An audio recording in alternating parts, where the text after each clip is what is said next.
Welcome to the Playbook for Modern Learning, where we are here to help you navigate what success means for your children in today's world.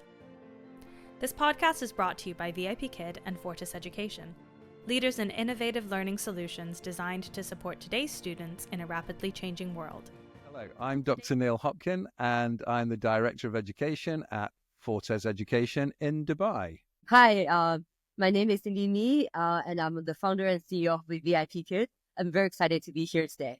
Cindy, thank you for making the time to talk to me today. I know that you're an inspirational business leader, and so I'm very grateful that you've made this time to talk about a topic which is particularly important for children all around the world, and that is the thorny issue of screen time and how much devices are changing children's experiences and not always perhaps for the better. I'll explain to you my interest in this and where it all really started. And there was a moment many years ago when this came strikingly to my attention. It was Valentine's Day, February the 14th, and I was sat in a crowded restaurant in Singapore.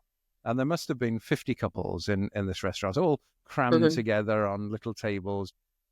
And we looked around, and the other 49 couples in this restaurant were all lovingly gazing into their phones. And it just struck us. It was quite hilarious, really, that here it was, a day that was about celebrating your couplehood and your love for somebody. And it turns out actually they were talking about their love for a thing, which was a device. And of course, in the years that have passed since then, what we've discovered is that many apps and the design of many phones are created so that they have an addictive property, and that children, young people, adults too, of course, are drawn and perhaps have a relationship with their device which is out of balance. And so, of course, as I'm an educator and as technology has increasingly taken a place within schools' life, and even more so perhaps with AI tutors, and we'll come on to that later, I can see that there are real concerns in our children's usage of devices and how that's changed things from the way that children would experience life when I, for instance, was a child. Now, before I ask you what you make of all of this, Cindy, what your perspective is, I'm not trying to say that just because a million years ago when I was a child and everybody was out in the field playing football with their friends until it got dark and our mothers would call us back into the house, I'm not saying that was the way it should be and should be now.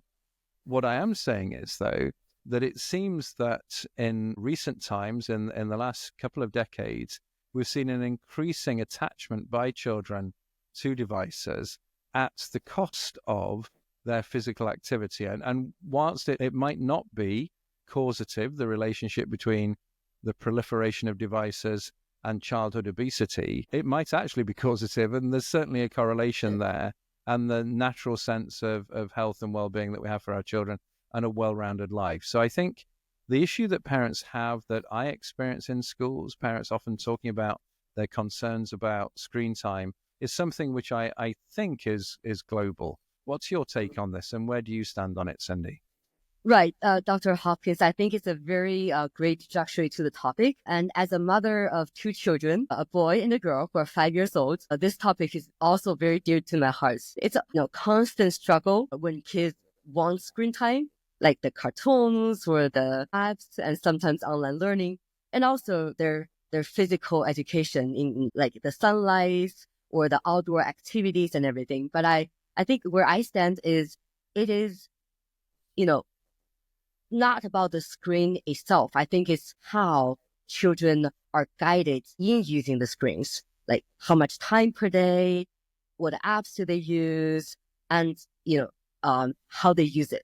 So that's where I stand. Well, I think that's very wise. But of course, the devil is in the detail, as with many things in life, I think, Cindy, that when I see devices used very poorly in classrooms, the iPad is like a golden pencil. It's a super expensive item that has lots of bells and whistles, but actually what the teacher has asked the children to achieve didn't require an iPad at all. You could have done it with a piece of paper and a pencil. And in that sense, it's a golden pencil. It's just an unrequired usage of that particular device.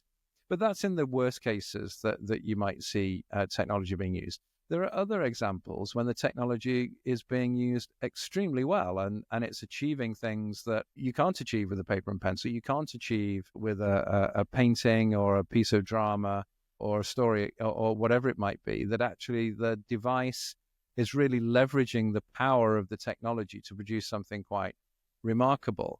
And I think to a certain extent, that's the problem that families perhaps have, and that Also schools teachers, have. I think, as you mentioned. I'm really curious on your viewpoint on how the school teachers or the schools are viewing this topic in the classroom today. We focus on that very much because we're at Fortis Education, we're particularly keen to see that our teachers understand that technology should only be leveraged in the classroom when it really adds value. And of course, many of the things that we talk about in education are all about adding value, aren't they? So a child will come in at a certain level and we want to add value so that actually they're not just improving because they're getting older. We're actually adding extra value on top of that.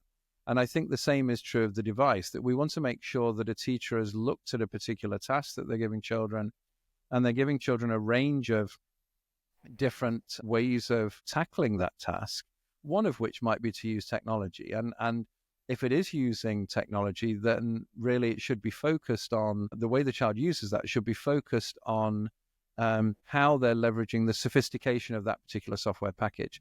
But I think if we're honest, that's not what parents are concerned about. I think if we were able to say to a parent, look, this is a STEAM or a STEM lesson, and the children are building a particular valve that is going to fit in a water pump, which will allow them to water this particular plant in a hydroponic unit at a particular time. And they're creating this valve using 3D printing technology.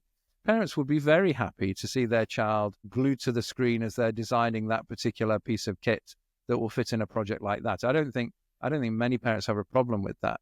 The issue comes when we see that, whether it's at home or whether it's in school, that the child is using a device in order to address a problem that didn't require technology, that could have been solved in some other way. Yeah, absolutely. So I think that brings me to a question, I guess, for you is, what are your thoughts on like creativity? Do you think the screen can actually enhance, or does it hinder creativity in children? What are your thoughts? Oh, well, I think it absolutely enhances creativity. I don't think there's any doubt about that. And of course, it enhances creativity for good and for bad. We've seen a lot of talk over the last few years in terms of fake news and video manipulation, and how it's very difficult for a child now, actually for any of us, to believe what we see on a screen anymore. We just can't tell whether that person ever said that. Only last week, I was creating some incredible videos of me speaking in Spanish, and I don't speak a word of Spanish, but there I was, and this poor AI had to tackle what my egg-like face looks like, and had managed to animate the lips perfectly speaking Spanish on the video that it produced, and I shared it with a Spanish friend. They told me the Spanish was excellent. That's a very creative thing, and of course it can break down barriers, and that's a wonderful thing.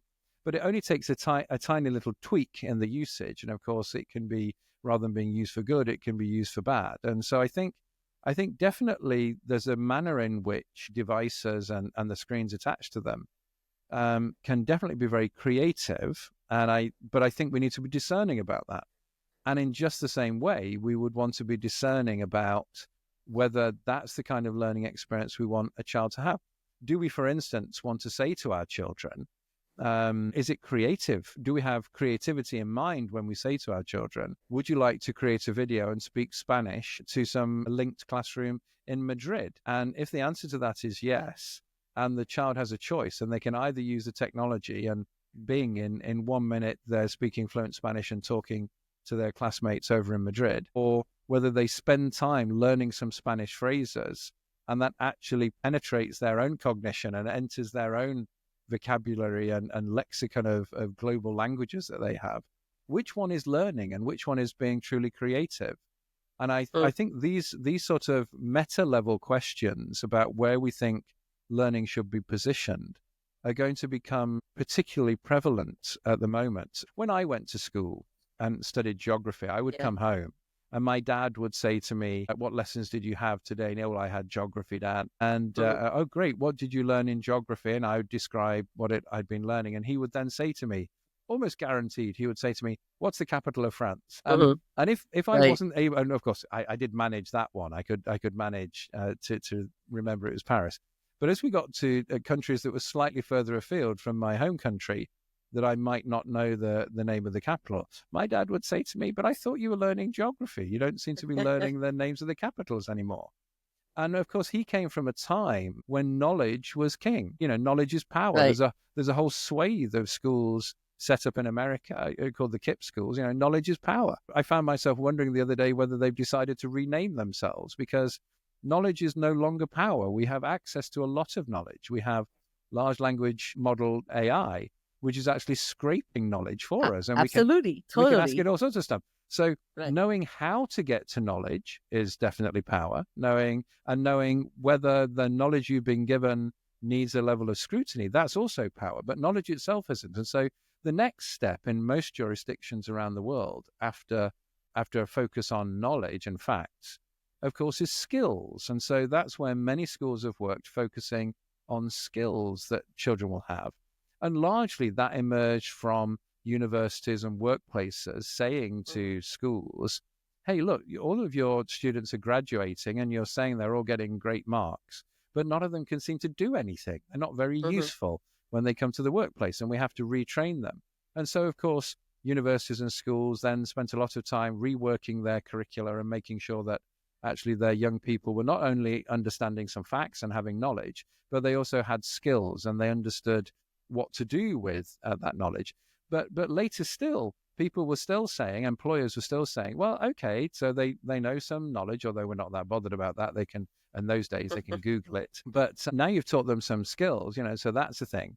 But the thing is, unless I tell them which skill to use, they still don't seem to be able to apply their knowledge and skills. And so that is the crucial third step that we tend to see in the spectrum of learning, which is around knowledge, skills, and understanding.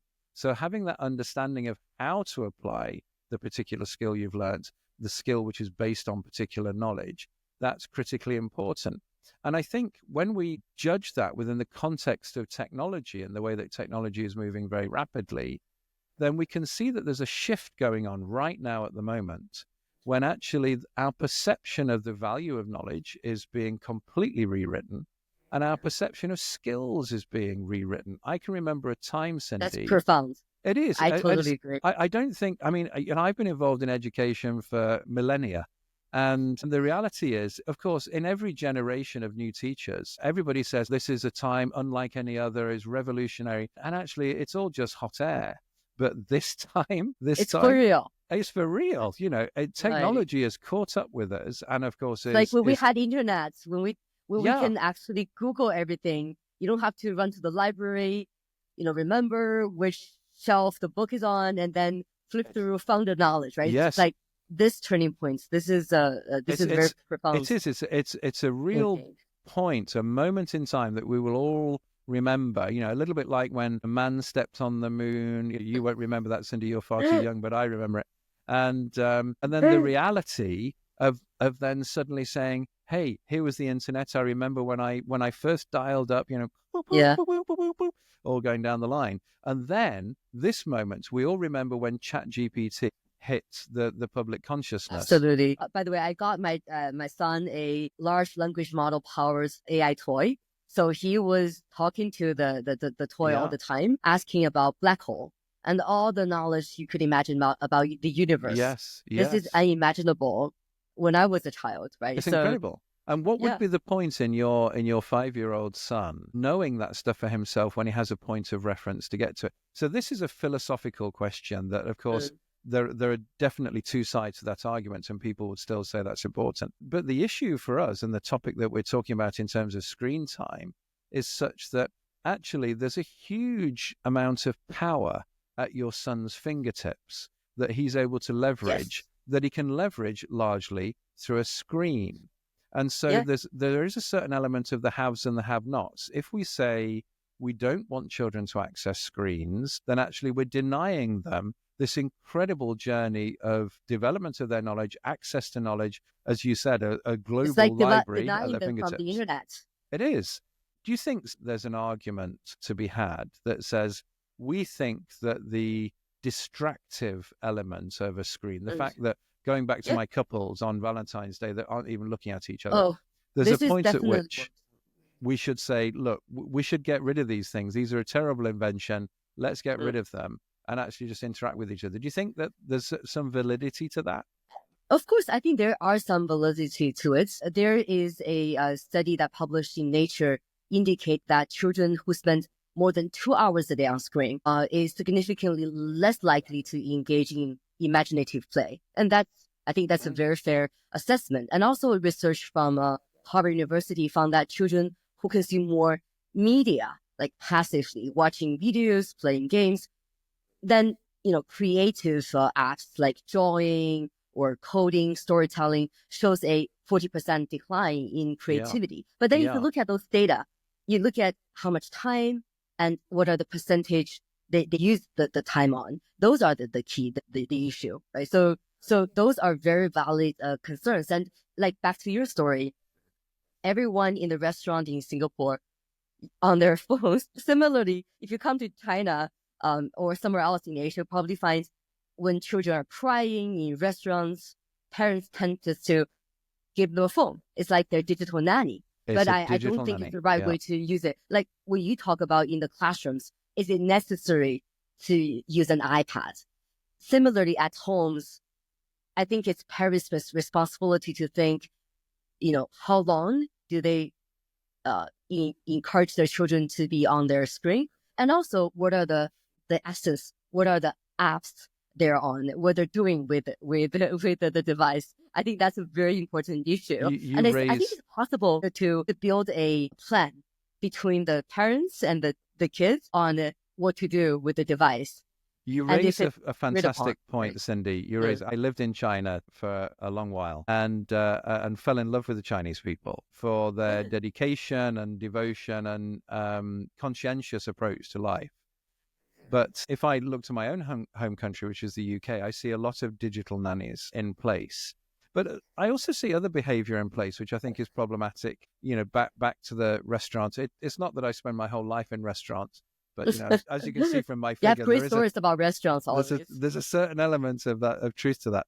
But I think back to how many times you see this, especially at weekends, that dad is given responsibility for looking after the children at weekends. So mum gets a much appreciated tiny window of time to actually just have to herself without tending to not only her children's needs, but also her husband's demands as well. So she gets a little bit of peace and quiet at the weekend, and dad takes the kids out. And inevitably, if you walk by McDonald's on any Saturday anywhere in the world, it will be full of dads with children. And the children are there busily eating all this food, which is absolutely no good for them at all. And the dad tends to be like this in front of the children, not looking at the children, but looking at his phone, catching up on the football results or reading the news or, maybe playing a game or something, not engaging. Now, I'm not saying every dad does that. Obviously, this is a slightly made up story, but you do see a lot of it. You see a lot of parents who should be engaging, but they're looking at their phone. And similarly, if you look around the dinner table at night, it might well be the case that a parent has their phone on the table. And they might not be looking at it, but it's there available, ready to interrupt and intervene in the interaction that's going on. Or maybe it's not even that. Maybe parents, once they've put their children to bed, they settle down and they sit on the sofa and they flick the TV on. And maybe they're exhausted and maybe they don't have very much mental energy left. And so on goes Netflix and they watch whatever the latest Harrison Ford Captain America thing is that he's got going on. And there you go. The last hour of engagement, instead of happening between man and wife, is actually happening between person and TV screen. So I think there is a certain element in which parents are saying to children and maybe saying to schools, look, do as I say, not as I do, because in their own personal lives, they haven't got control of their own screen time. How often do you look at your screen time? Most phones nowadays track screen time. Do you look at it, Cindy? Yes, Do you look I at try to be very conscientious about my screen time. very And good. also, I try to stay away from my screen while I'm with children because, as you said, it's more of what you do rather than what you say. And then Yeah, I think that comes back to your profound point just now. Decades ago, it's knowledge that is a king. And then recent decades, it's skills. I think going forwards, it is going to be asking the right question, defining the right problem, the ability to be able to guide and collaborate with technology. That's going to be essential for children going forwards. It's important in the beginning to allow children to understand those issues and also be able to set the rules on how they interact with their devices. it is. And that's, I mean, you used a phrase there, which I hear mentioned very, very infrequently. And it's wonderful to hear you say it, Cindy, where you said that children are finding problems. Now, very often we hear lots of people talking about people solving problems, but actually we want our children, we want ourselves to be problem finders, people that are curious about the world, that are saying, hey, why is that like that? And how could it be different? Yeah, absolutely. As you mentioned, going forward, a lot of the problem solving can be done with AI, large language models, because those are previously the skills that we need, like accountants or Coding. somebody who uses spreadsheet very well. Those are the coding, right? But then going forward, the technology can help us solve the problems. But what are the problems? What are the opportunities? What are the goals of doing all these? You're absolutely right. I mean, in terms of schools and pedagogy, very often you hear schools around the world talking about project-based learning, and that being a good basis for children to integrate different parts of the curriculum into problem solving. But actually, design thinking, I think, is far superior to project-based learning. And design thinking starts with a critical element, which is missing from PBL, as it's called, because it starts with empathy. And so you have to empathize with the condition of another person or a creature or a village and the problems they're facing. And so the subsequent process that then follows through that in terms of ideation and prototyping, and then, of course, that wonderful stage of evaluation and reiteration of a particular prototype you created 20 times. All of that comes afterwards, but it's predicated, it starts on empathy. And empathy, of course, is something I'm not entirely sure I buy into much of the hyperbole that we hear that AI can't ever empathize. I think that's to misunderstand quite how powerful AI is going to be. It's going to use many particular skills in order to emulate empathy particularly well, I suspect.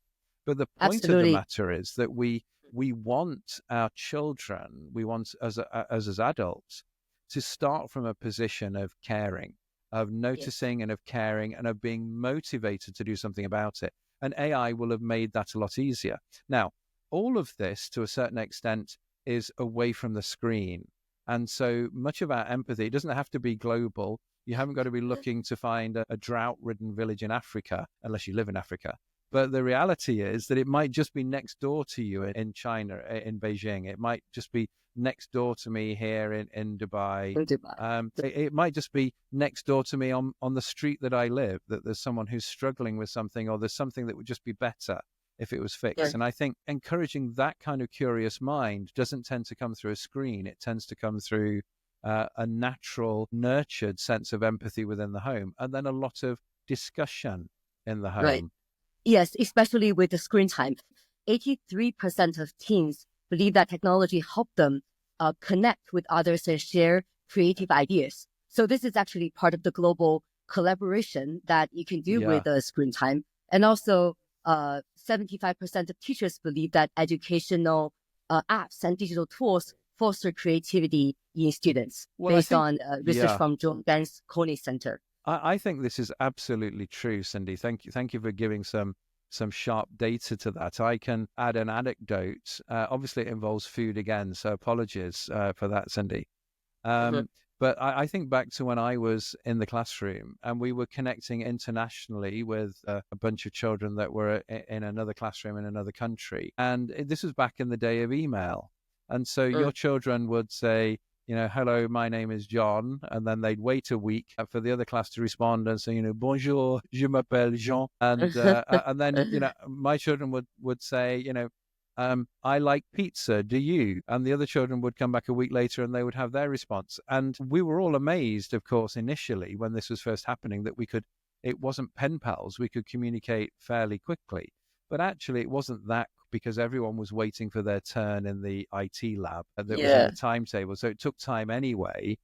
And it wasn't really very dynamic. And then as soon as you get into the stage when we're on, an app like this, or we're using Zoom or maybe Teams and other platforms are available, then the reality is that suddenly the connection between children can be very real. I have 3 children. They don't live anywhere near their grandmother, but they can actually communicate with grandma on her birthday, or, just any old day of the weekend. Look, here's the thing I did at school today, grandma.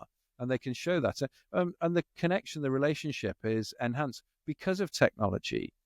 But on the other hand, of course, we understand, as we've been saying, that screen time can take you away from that, and it can take you away from genuine connection. And I think that tension that lives within the home and within our minds is something that's difficult to balance. Do we want to say, look, if I stay away from screens, does it have to be all one or the other? Can I never speak to grandma again until we visit? Or can I use screens a bit? And are children able to control themselves? So here's another interesting detail for you, another interesting fact. So Snapchat had an AI chatbot that was a virtual friend called My AI. And within 3 months of it launching, there were 10 billion conversations that happened between children and their virtual friend. That's 10 billion conversations that weren't had between a child and their parent, a child and a human friend of their own age, a child and their school teacher. And children follow all of that relationship building with artificial intelligence, which sometimes doesn't have appropriate safeguarding rails in it and isn't controlled appropriately. And we've seen around the world, we've seen some tragic stories of AI friends taking children into very dark places and leading to very tragic consequences. So I think screen time and its addictive properties, the way that apps are designed, the way that AI can actually build that sort of dependency within young children as they're engaging with it, it's very dangerous. And whilst I'm an absolute proponent of edtech and believe it has been transformative in the ways that you were saying, and I've seen that in my own experience in this profession over the decades, where technology has certainly made links between children in different countries come alive in a way that would have blown my mind 30 years ago. That's wonderful to see. But along with that have come a lot of dangers, lack of activity, attention deficit.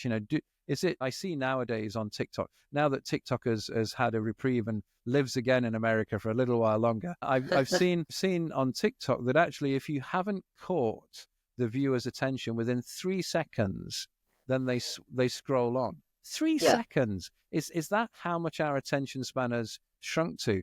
And what will be the impact of that when these 14-year-olds, 22-year-olds that are looking at that and only have an attention span of a few seconds, what's going to be the social impact of that as we move on? So I think there are a lot of other things.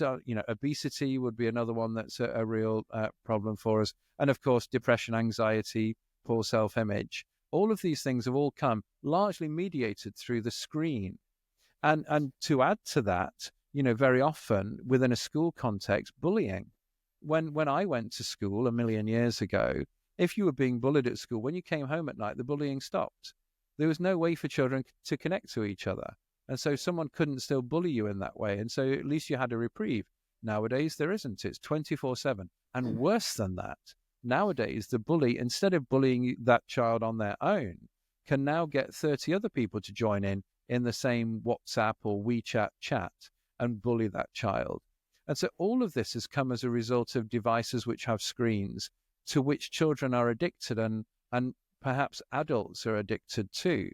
So I think there must be a point, don't you think, Cindy, when we have to say, on balance, maybe we ought to create screen-free homes where we just don't have screens. Do you think that would be a good idea? I'm curious on what you think as well. But I think when you talk about this, the question comes to my mind is screen a distraction of learning, or is it aiding learning? Is the screen time responsible for the short attention span that we see all the time, or is it not, right? So when it comes to the screen time, I think the more fundamental question you talk about just now is the new technology that is at this tipping point. So what I do at home with my kids is that I talked with them on the why, and then the how, and lastly, the what. So what do I mean? Why are we using screens? Is it for like learning? Is it for fun? And then, how much time a day? And then how often do you use it? And then lastly, what are the apps that is allowed or encouraged? What are the apps that you should definitely stay away from, right? So that at home, my rule is that the children are allowed to use screen for less than an hour a day. They spend 20 minutes on cartoons that mostly are English speaking cartoons, which is helpful for their English learning. That's what I do. And they tend to enjoy it because the Peppa Pig or all the other cartoons are what they really love.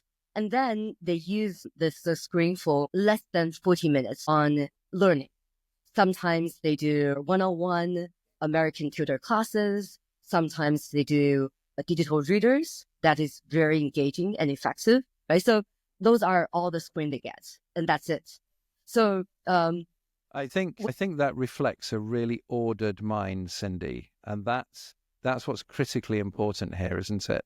And that lovely breakdown you had, in terms of why, how, and what. That's critically important. Very Simon Sinek kind of distribution of how am I actually going to make sure that I've got the screens under control. And I suppose my concern is that what I see in society is that many people aren't as considered, or perhaps don't have the same self-discipline that you have, and that actually they're not always thinking.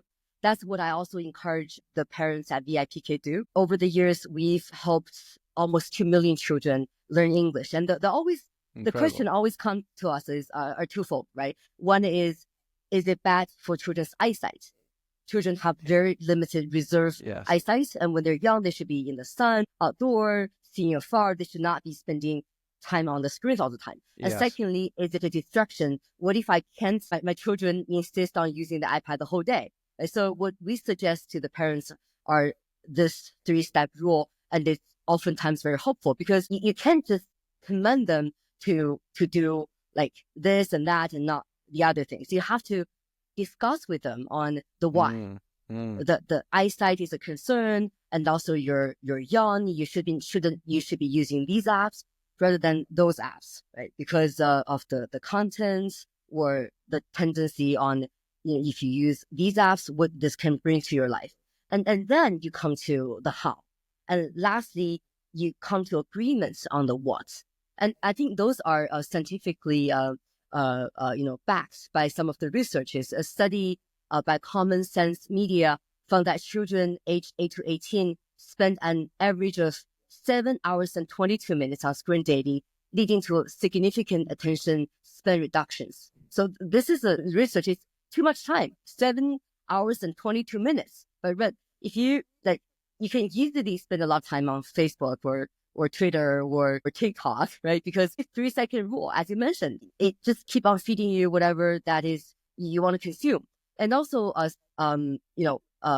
if children spend too much time on screen, 20% less information than those who focus on single tasks. They just switch between apps.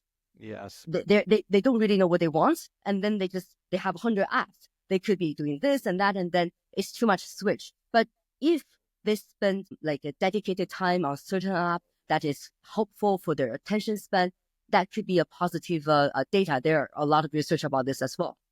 You're right. I think they often call that media snacking, don't they, when children move between things and don't stay on any of them, particularly for any length of time. I mean, I think you make a lot of good points there, Cindy, and they're all underpinned by a level of self-reflection and consideration. And really that puts the focus, as it should be, on the adults around the child, whether that's within the school or whether that's at home. I'm always, being an educator, I'm always at pains to point out to parents that the child spends more time with their parents than they do at the school.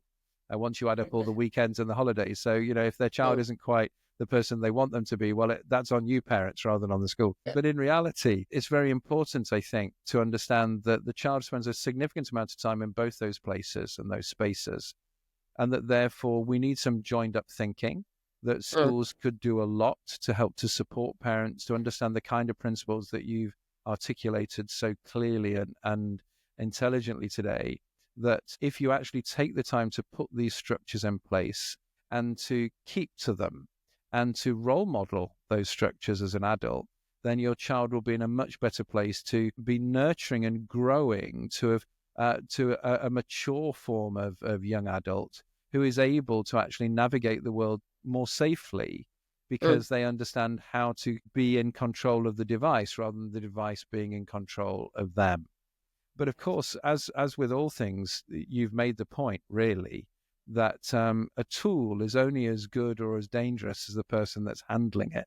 So fire is a wonderful thing which has transformed humanity, the ability to make fire. That doesn't always mean that making fire is a good thing to do. And so I think we find ourselves in the same place with screens, that perhaps to a certain extent, it's great to have these wonderfully powerful devices in our pockets that are able, and in our classrooms and in our homes, that are able to transform children's experiences and to help them be more creative or open new worlds to them, like your son discovered around his quest to understand a black hole better. On the one hand, that's a great thing. But on the other hand, all in moderation. And if in truth you're then balancing that in terms of exercise, or, as you say, making sure that you're outside and you're focusing in the distance and close to, and you're getting a healthy amount of vitamin A and D into your body, all of those kind of things, all of that matters. And it's all part of the way that we understand how the world should work. If you had to think, just as we wrap this up now, Cindy, and it's been fascinating talking with you. If you had to think, same here. I really enjoyed our conversation. I'm glad. If you had to think of some advice that you would give your children for when they have children and when they are navigating the journey that you've been on as parents, what kind of advice would you give them to help make when AI will be prolific and ubiquitous, and therefore devices and screens that go with them? What kind of advice would you give your children as parents when they are raising their own children, your grandchildren? Yeah, on devices or devices. Screen or any new technology that is yet to come. I think it's so the only advice I would give them is be the role model, and also make sure you discuss, especially the why and then the how and what with those technology with your children. It's wonderful that you've said that, Cindy, because this whole conversation has been about screens and the technology that gives rise to screens. But actually what you come down to in the advice is entirely human. It's about being a role model. It's about being a human that has their life in balance and that makes sure that they're on top of the technology rather than technology being on top of them. And that's terrifically important. And then the second thing you said, of course, was to talk and to communicate, and dare one say, empathize with what the child wants and help them understand how to have more developed, higher order thinking, more mature thinking about how to safeguard their own future and their own development. And so I think it's very fitting that we can end this conversation by... What is the advice you would give? I'm really curious. What advice would I give? Well, I mean, basically, I would say to my children's children, make sure you look after granddad, because I mean, that's the whole objective, as far as I'm concerned, of great education for my children, is to look after granddad, because I will be about 2 million years old then. No, I think I would share your opinion, Cindy. I think it's about empathizing, and it's about making sure that you don't, in all of the exponential increase there's going to be in technology, make sure that we don't lose sight of our humanity. And there may be efficiencies and there may be incredible power that comes through the technology that we create, but that doesn't mean that it should take a greater place in our lives and in our thinking and our focus than the people that are around us and the people around the world that we should love and care for. And so let's stay close to the humanity. So with that rather profound thought, then let's wrap it up here, Cindy. Of course, I've enjoyed talking to you. But now that I've spent nearly a whole hour talking to you and staring at the screen, I need to go and run around outside and focus and look into the sky and see the birds and make sure that I've got balance in my life, Cindy. Yeah, get a lot of vitamin D. Very and good. I really enjoyed our conversation. Thank all the parents for listening. And please subscribe to our programs. There's more exciting content to come. That's perfect. Thanks, Cindy. Take care. Bye-bye. Yeah. Bye-bye. Thank you for listening. For more information, please visit www.vipkid.com and www.fortiseducation.com.